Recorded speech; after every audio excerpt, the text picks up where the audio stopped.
Hello. Welcome everyone to another episode of the Role Playing Guys. This is Spencer, hopping in here for another quick intro. This is the final episode of our mini-series in the game Afterlife, which was sent to us by Atomic Cosmonaut. Thank you guys so much for letting us test out your game and record it and play and just do everything that we wanted with it. The majority of this episode is going to be spent giving feedback on the system. We still haven't employed our new grading system yet, so this is just a meandering conversation based on notes from Tyler. The next episode we will release will be an explanation of that new grading system that we will be using in the future and retroactively. I think it will provide very good context for the reviews that we post on our websites and a guide to our Q&A episode at the end of the seasons to make those a little bit more structured. The purpose of this grading system is to fulfill our mission statement, which is testing out different role-playing games so you don't have to. If you guys disagree with our ratings, let us know. Interact with us on Twitter, Instagram, Facebook, and our website, rolepg13.com, or you can email us at rolepg13@gmail.com. Speaking of interacting with us, let us know if you have a game that you want us to test out. We have a lot of indie game developers who are reaching out to us and requesting that we test their games for them. If you have a game that you're developing and you want some feedback, please let us know and we will test out your game for you. Send us a message in social media or email us. If you have a fantastic game that you want to shout praises for but don't know a podcast that has played it yet, send it our way. We're always looking for the next game system to play. Thank you so much to our patrons over at Patreon. Jules, Brad, and Steven, you are the gamma radiation that has transformed us into a big green monster. Sometimes this is for good, sometimes not so much. We are very excited to be getting to Season 5 very soon, which will be in the game system of Wrath and Glory, a game set in the universe of Warhammer 40k. The players this season will be me, Danny, and Nick. Our fearless leader will be Ty as he GMs us. Here's a little preview of what Ty wanted me to read for the season. In the future, there's only war and Warhammer 40k. Join the role-playing guys as they delve into Wrath and Glory's system and the Warhammer 40k universe. After successfully rooting out the heretical planetary governor of Tyre, Inquisitor Eisen and his faithful acolytes make their way through the warp on an assignment of the Empire. After leaving the warp, the inquisitorial band finds mysterious planets completely off the Imperial records. What secrets lie on the surface of these unknown planets? Guess you'll have to listen to find out. Yeah, that was my attempt at a real Dawn voice. So yeah, I think it's going to be a lot of fun and very exciting to listen to. That's all that I have for this intro. Let's get to the episode.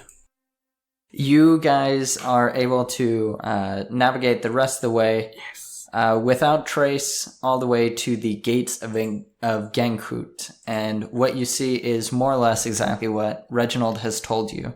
They're mostly all the guards and all the soldiers and everybody that looks like they're in charge are women.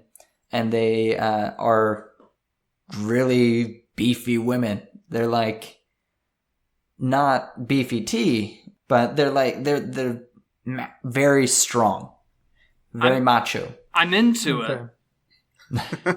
As you are walking through the streets, you see that there's some men, but all of them look very scrawny and weak. Mm-hmm. As you approach the great doors of the Great Hall of Tabitha.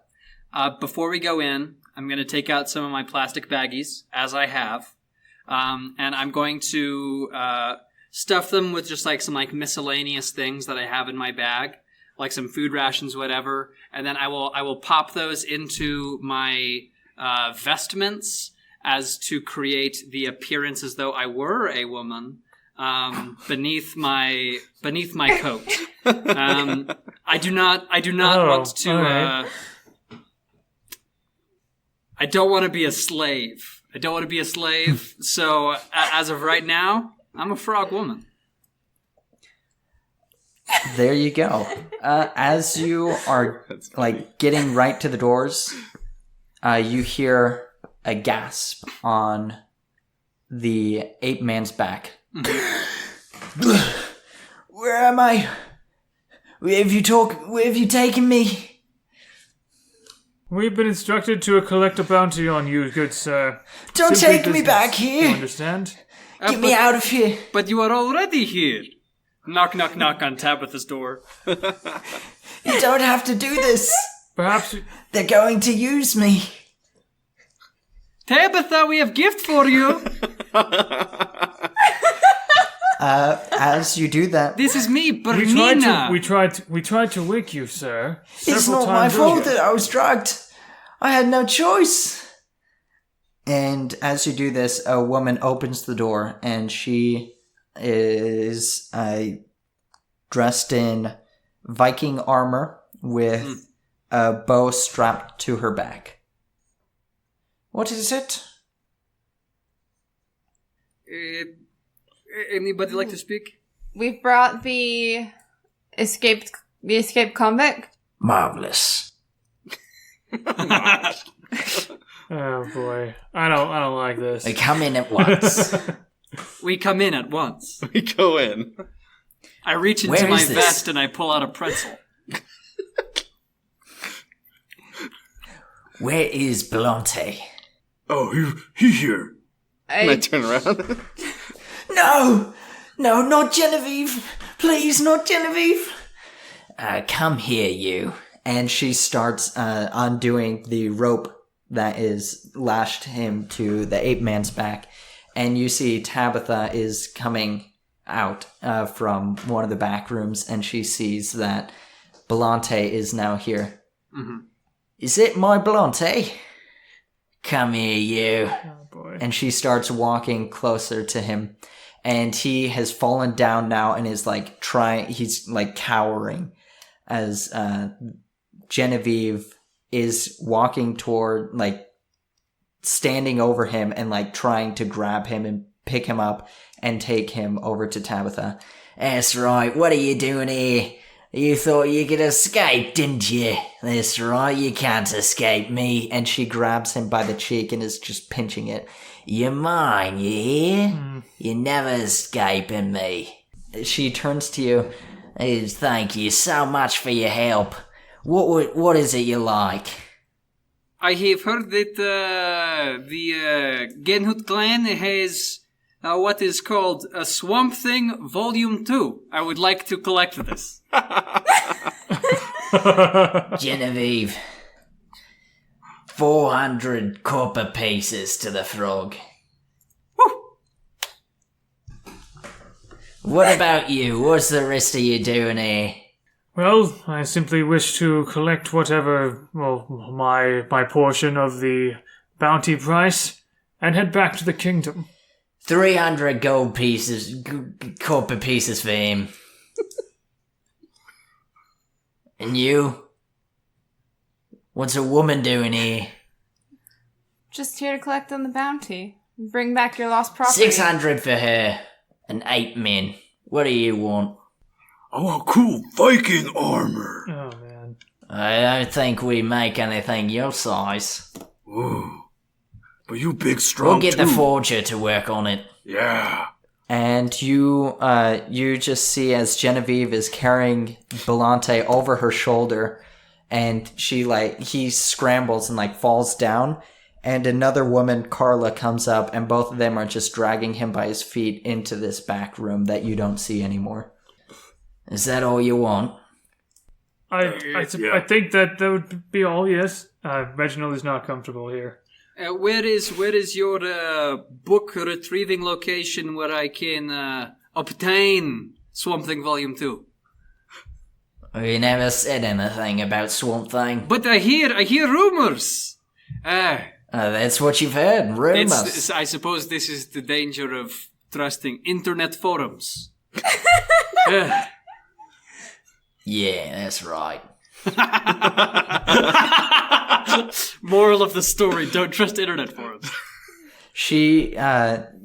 Another another scrawny-looking man comes out, and he's holding these sacks of copper pieces, and he hands them all to you guys. Beautiful. Except for Ape Man, who he pulls out a little fabric tape measure and starts taking measurements. Nice. Does he do a little like snap with the measuring tape before he does it? No, he does not do that. No, sad. He is not allowed to do that. No fun. And is there anything that anybody wants to do? I think. No, we've completed our mission. No. I imagine. I'm guessing that we probably would have gotten more information about this village if we had visited other towns, but we were so. But the prospect of other people stealing our bounty was we didn't want to do that at all, which is why we did all this non-conventional stuff. Just the fact that there was a suggestion that our bounty might be taken away, because by going to another town meant we wanted to avoid all the other ones. So, no, and I don't doubt that this other that southern town that's been attacking Genhoot is like attacking them because they've stolen their men or whatever to be slaves. Like I'm sure that the actions that we have done today are a little bit evil. Oh no, they're straight up evil. Yeah, they are used. The men are used because they are the only fertile ones that can carry the seed of these women, this super army of women. And if you would have taken him to the town of Phaleb or Femel, I can't remember what it is, Febel. You guys, they probably would have tried to kill him anyway because like he would still be considered an enemy. Interesting. So, yeah, thank you everybody so much for playing. That concludes today's and on that mission. Note, To be fair, I'm a bounty hunter, mercenary. We're all pretty evil. It's true. I'm not paid to ask questions. Reginald probably wouldn't feel too great about this, but also would think, well, I mean, what am I to do here? I would have thought that you guys as human beings would have came into it a little bit more, but you really played your characters, and I take my hat off to you. It was tugging at my heartstrings. Hey, you know what? Me personally, I probably would have, not gave him away, and we would have fought her, and we probably would have died too. But their characters were like, we were out looking proactively for this. We probably live in a world where it's literally kill or be killed, so you have to be cutthroat more, This world does seem more brutal. Yeah.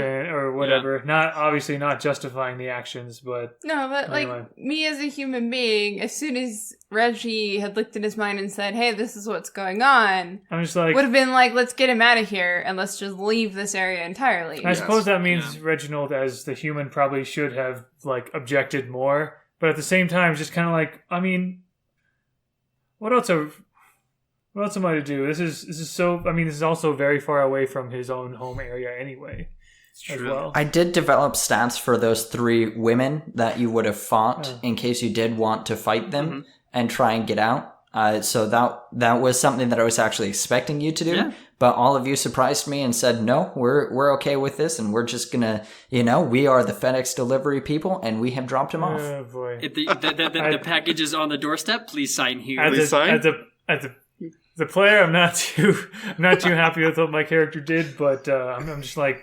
Then again, in the other campaign we're playing, I have to go find a soul to make a deal to sell their soul to a demon. Yeah, so that's that in my the soul... Descent into Avernus D&D campaign we're doing with another group. So. Oh yeah. Anyway.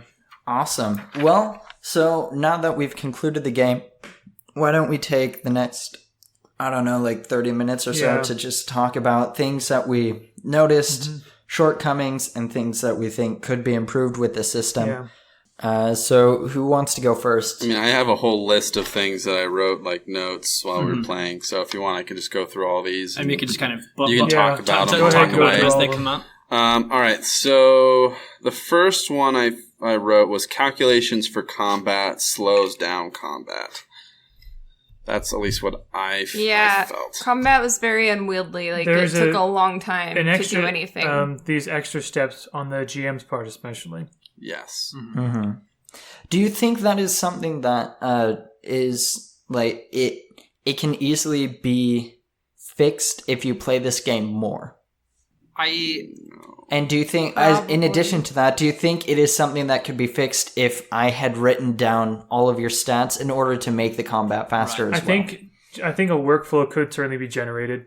And also, as people, like, the tone of this game tells me that maybe, like, more emphasis is on combat and survival of the fittest. So maybe the writers expect the players to be more engaged and talk about, like, exactly how they're attacking or things like that.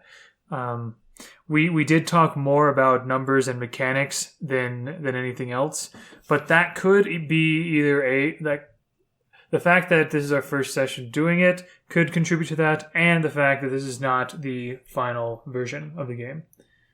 Mm-hmm. So that is, I mean, make of that what you will, I think. I think the combat is probably the biggest thing that the writer should probably look at, though. Right. I think it is, mechanically, it is a really clever and cool thing because it does take into account that as you take more damage, it's going to be more difficult to fight back. Yeah. Mm-hmm. And I think the fact that, like, your dexterity can be lowered as you get hit in the leg, or your toughness makes it you're more vulnerable to be hit as your toughness gets lowered as well. I think killed as that gap increases. Yeah. Mm-hmm. And I think that is a very positive thing about it because it is a dynamic system. The only issue is you have to really have everybody's stats given to you beforehand and really be keeping track of it as you go and play it quite a few times to make it a fluid thing. Mm-hmm. And I think along with that, not only just having stats for the characters, but like also drafting up or at least conceptualizing or like having a list of like rudimentary DCs or like the difficulties of things in the world. Where it's like, all right, anything that happens on this water is going to be at a 14 because it's just so crazy. Or things in this forest, I'm going to say, are always going to be from like a 10 to a 12. Like any of the challenges in there, like that are non-combat, will kind of fit into that slot. I think in like that way kind of bridges the gap of the DM or like kind of eases off the work.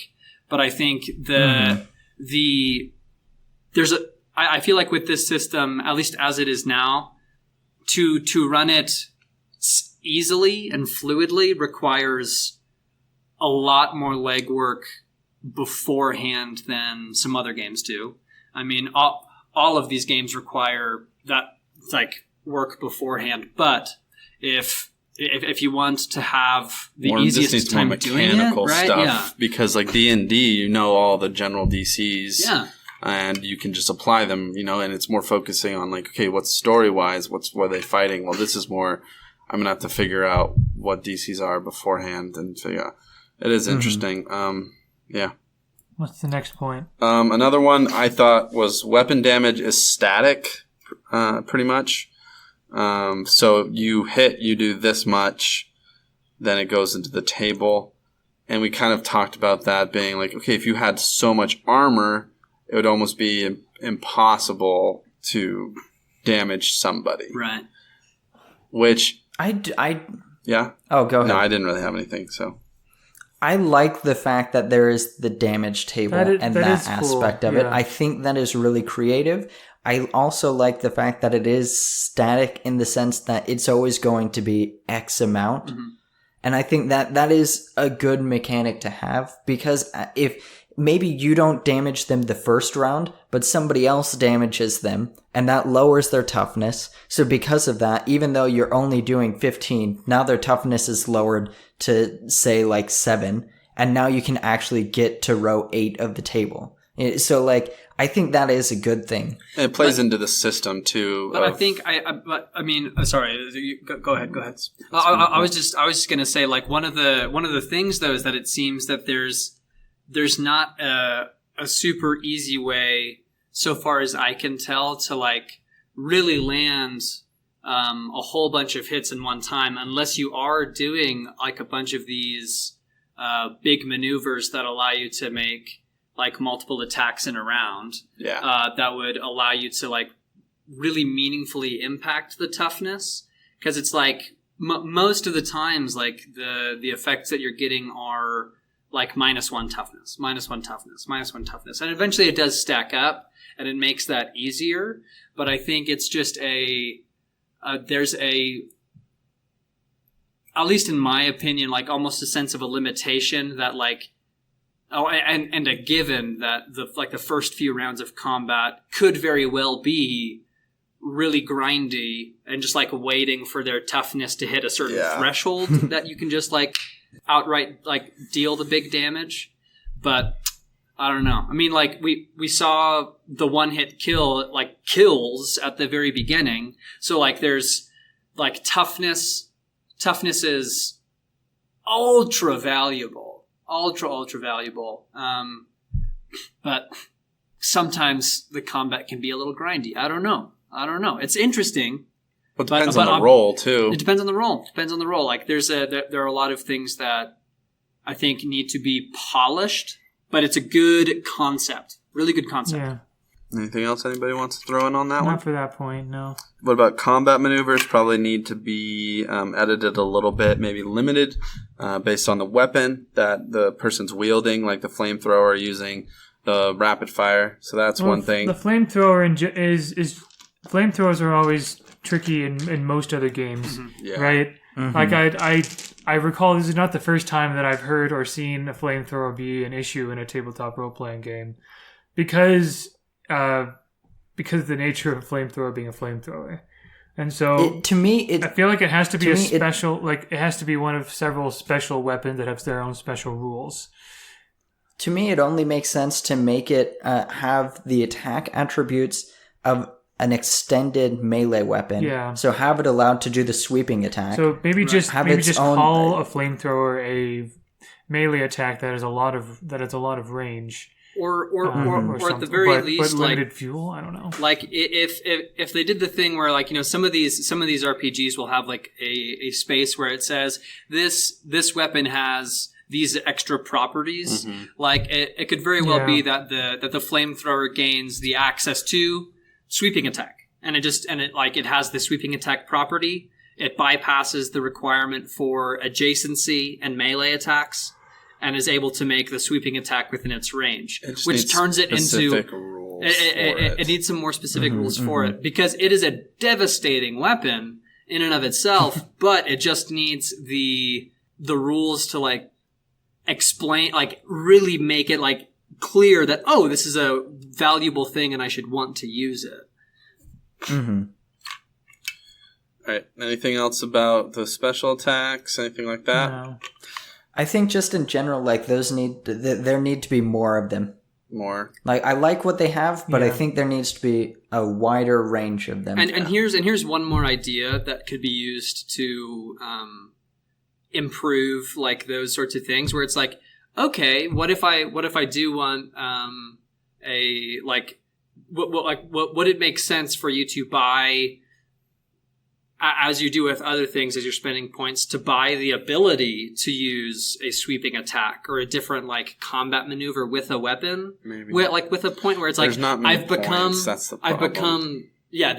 many points, but it's like I've become super adept at this certain thing, and spending points that way. I don't know, just like an alternate method to it, but I don't know if that fixes the problem or just adds more. To follow up with that, I think the other big thing is ammo consumption. Since this is a post-apocalyptic kind of game, you will be limited on what kind of ammunition you have. So like your flamethrower, your machine gun, that kind of stuff. So using those big abilities would probably use up more stuff, which means you can't use it later. So I mean, there is an ammo section in the rules. It's on page like 20 or something like that. Which is kind of rough, because I think it should be closer to where they discuss the weapons themselves. But that's just semantics. But that needs to be a bigger part of the game. If you want to play this for longer, then making bullets harder to find, or making gas harder to find, so that you can't just spew away and just burn everybody, Yeah. I don't know. Making a character was something that Rebecca and Nick and I were talking about before you guys got on, about the points and paying for things. the point breakdown doesn't really work. 2, 7, 2, 5, 7, 13. There are some of those like pairs of numbers. It doesn't work break together. evenly into 20 very like well. 7 and 13, that works really well. 3, 13, 5, 2, that works pretty well. But what if, I mean, But if you do 7, 7, and 5, that's 14, that's 19. Now you suddenly have one left. So Right. I think there should be a way, if those cost numbers are going to stay the same, there should be a way to not have points go to waste, basically. Yeah. Have maybe you can reallocate extra points to attributes or something. Right.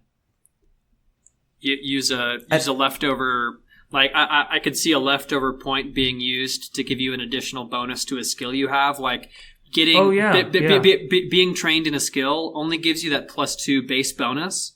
But what if I really wanted to be good at dodging? Like, what if that 1 point could like go over there? And like, I'm pretty sure there are some things that like they have the mutations and whatnot that you can purchase that will like shift into that. But I think just to add like just into the base bonus, not purchasing anything that's like added into your character could be a useful way of overcoming that issue. On the topic of skills, another thing that Rebecca and Spencer and I talked about was that so there are certain skills that are bolded, which means that they are learned skills. It was not clear how skills are learned. How do you acquire those learned skills? Now, some of those bolded skills were the magic ones. That was more clear to me. The more magic skills you take, the fewer total skills you can have. That makes sense. But there are other ones, for example, language or using heavy weapons. Those are learned skills, and it didn't say anything about do you spend something extra to be educated in how to use those skills?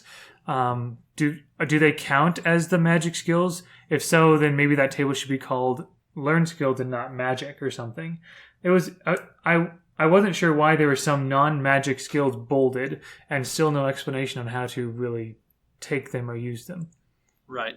It also, this was something else that we said, it also makes it confusing as to what the other skills that are unbolded mean. Yeah. Does that mean that you can choose a different skill every single day because it can be unlearned?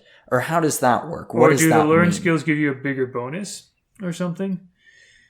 The differentiation is not clear in the current version. Yeah, then I also was confused about like calculating hit points and everything, but that was just toughness, so that was an easy fix. But there's not a place that specifies this is your hit points. You know? I agree with that. That is something that that needs to be more clear in the combat section or just in general. Yeah, because toughness can also be interpreted as defense, and defense is not always hit points. Well, it's used because for defense. a lot of games differentiate between the amount of armor you have and the amount of health you actually have, with armor being the first thing to take hits. So if toughness is both of those things, it should be more clear. Exactly. Yep. And that, I'm sorry to jump in here, Ty, but I think that's another thing. Does your health include how much armor you have? Because then you could just get pre-cataclysm armor. Exactly. I had a +7 shield. And stack your toughness already an absurd amount, and then you have 20 to your toughness, and you're never going to, 1, get damage, and 2, when you get hit, it's not going to make any sort of difference. Does that, also, would that mean that shield and armor deteriorate if toughness points are reduced? So I'm wondering, like how armor or shields like are affected by the loss, or if it's like because I have the armor and the shield, like it's not that I can't be like reduced below that, but are they constantly always there as I don't know. It's interesting. But that's kind of why damage being static is kind of rough, because like you said, if you build a character that's just tough as can be, has all the best armor, they spend all their points on that, then they're indestructible. Yeah. Anything else related to that? If not, we'll go on to the next big topic, which I think is another big Go one. ahead. Magic. I think so that kind of wrap up the subject of character building. The one thing that I would say as a positive to it is character building can be very fast. Yes. It is. Yeah, very I feel fast. like Absolutely. you could do this and make a character completely in 10 minutes. That's literally what I did right now. It is really fast, and I will also say this, because of the character creation, the way it's set up is extremely open-ended, where it's like you can create just about any like character concept you really wanted to go for, within the restrictions of the system. But it's like when I saw like the magic stuff, I was like, oh, cool! I want to be a toad shaman that happens to love comic books. Cool, let's do that. And it turned into something else in the end. But like it's very, very fun. I love narrative systems, and the character creation like really played into that feel. The character creation got me excited to play, regardless of the challenges of the system as a whole. The fact that it started with filling out blanks in a sentence, that's always a plus. Yeah. I think the fact that it had like the free points that you can allocate, I like that. Yeah. Like that style of build is really cool to me. Mm-hmm. One little editorial note, because of the way that the race and attribute section was written, I thought at first that you have 45 points on top of what you're already given as a base, plus the free points that each of the races give you. So I thought, for example, Rebecca as a warg would have a total of 57 points to allocate among all the attributes. Oh wow! However, she then realized that actually the base stats plus the free points equal a total of 45. Right. You don't have 45 free points. The free points are just the ones you have for each of the races, like 14, what was it, 12 or something for a warg or something. Mm-hmm. So I don't think it's necessary to say that you have 45 points. Like I just assumed that each of the races would be balanced in the numbers they're given.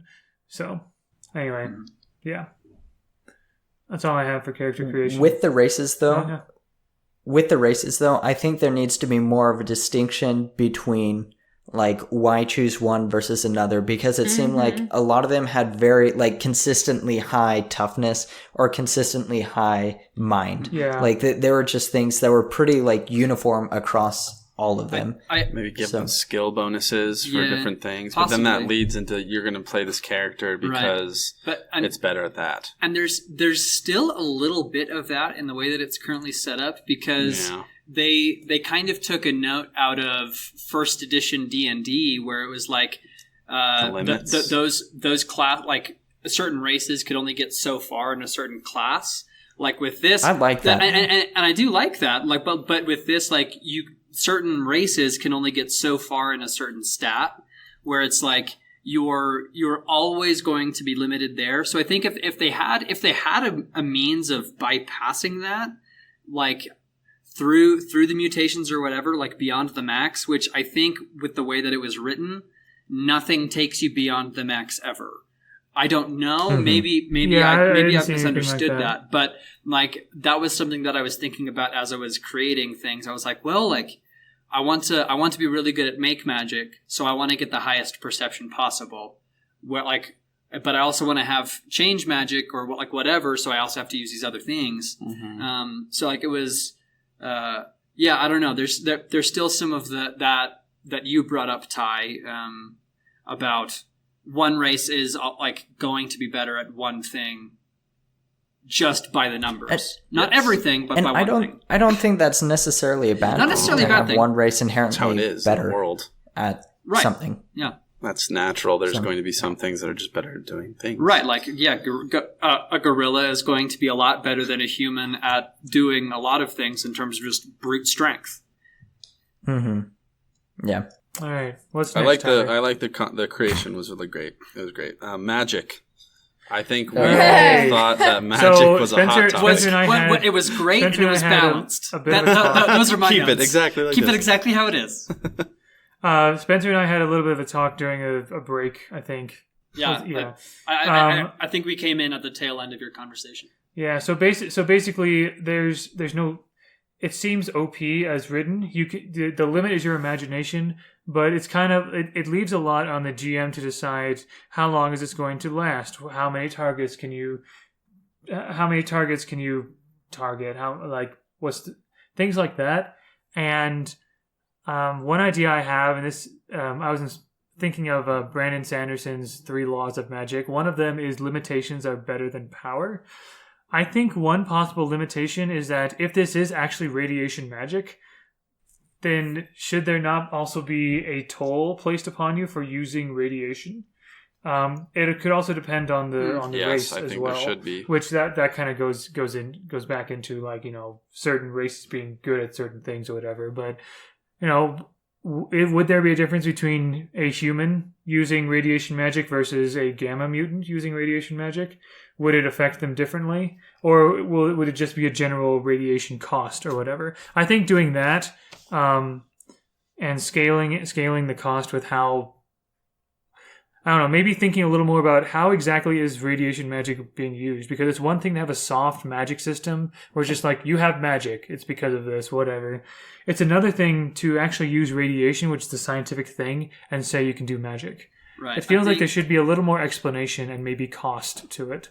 Spence? Yeah, thank you, Danny. Of course. I think the thing that would make sense and help that is if they added another statistic that was for magic, like radiation / magic, and that would be something. I go back to the way that it was in Corporea, the season that we just played in season 4, where there is a specific area on your stat block that has to do with magic, and I think that makes sense here. Yeah, I would say, like, if we're talking about the dangers of long-term exposure to radiation, or like what that means for the world, like, you know, in this game's setting, like, ambient radiation is just a normal of life. So, like, I wonder what they, like, want taken into consideration there from, like, a world building perspective as to what this whole radiation thing is supposed to be.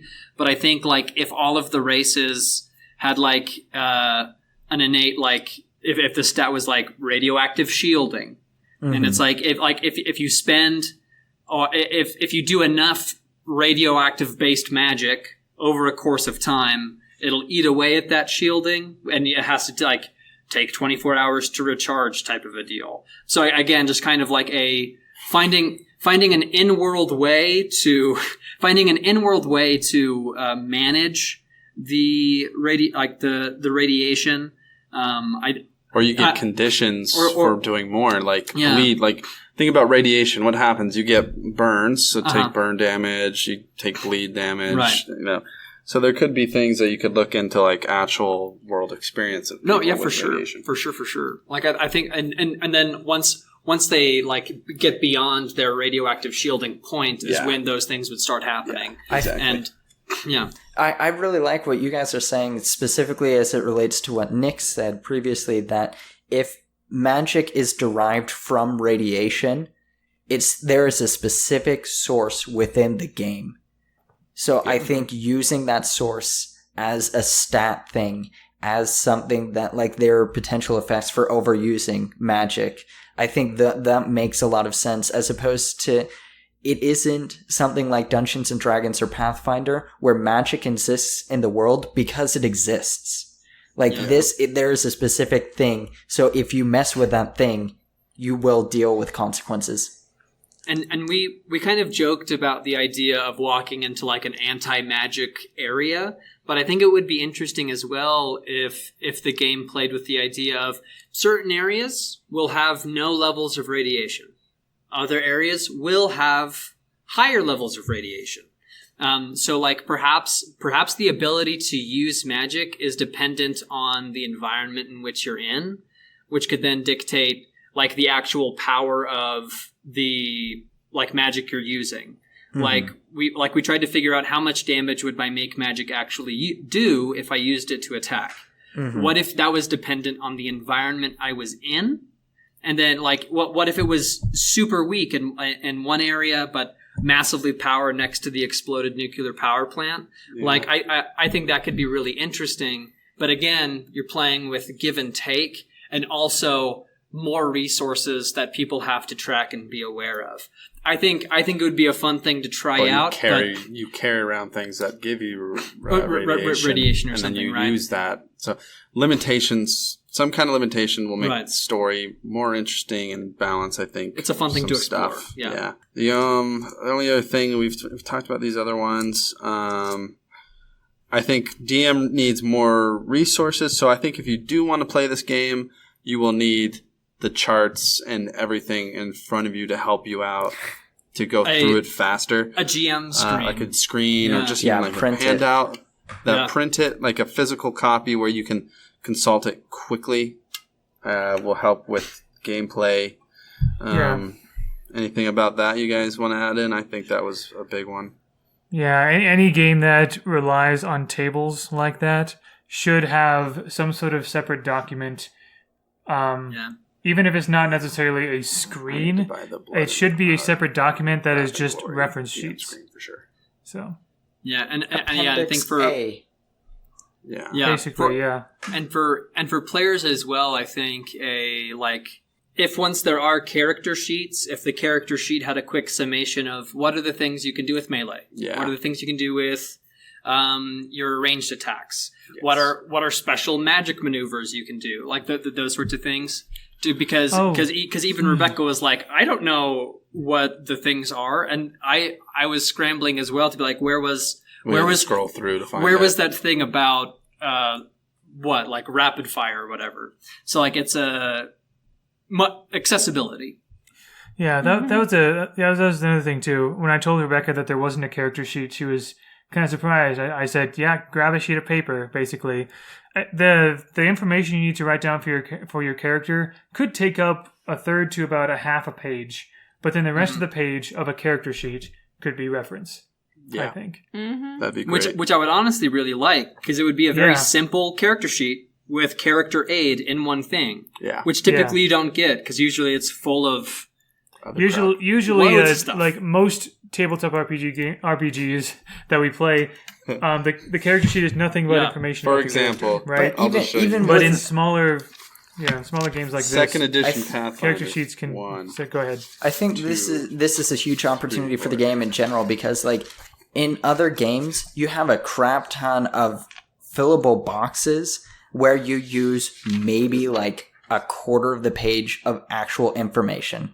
There's just so much wasted space that you don't need. So I think capitalizing on that fact, like you said, Danny, making it a character sheet, reference sheet, that combination is pretty original and pretty dope. Yeah.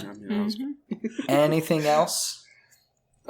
Just clarify, I think it's just formatting stuff through the rules, making sure everything's kind of in the right place, clarifying various saves. Like if they are different, you need to explain it in that section.